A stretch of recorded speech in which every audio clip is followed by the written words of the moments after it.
טוב אחי, בסדר אחי, אתה יודע שהוא לא מוותר בקלות, הוא משוגע על זה, אבל אני אדבר איתו, יאללה, ביי, ביי, ביי.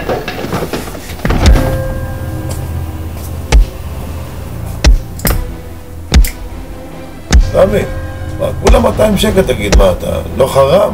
200 שקל, תוותר, מה אתה לא מסוגל לוותר? אלמן, איזה תוותר? אתה לא נורמלי, אתה בחיי אתה לא נורמלי.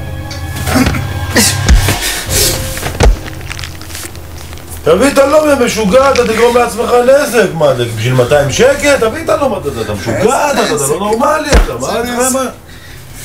אבל תוותר, עמי, מה יש לך? אתה חושב, בשביל 200 שקל זה עיקרון, אם עכשיו אני מוותר לעצמי 200 שקל. מה עיקרון, אתה לא נורמלי, תוותר, עמי, מה אתה? אם עכשיו אני מוותר לעצמי, בחיים אני לא מוותר לעצמי, בסדר?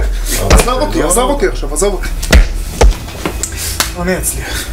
תביא לי את הלום, תביא לי את הלום. קח את הלום, קח משוגע, מה אתה? לא נורמלי, אתה תפגע בעצמך.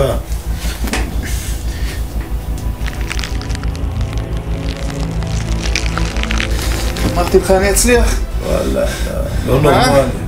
נייק או לא נייק? גם כשזה קטן עליכם, אתם לא מוותרים. נייק.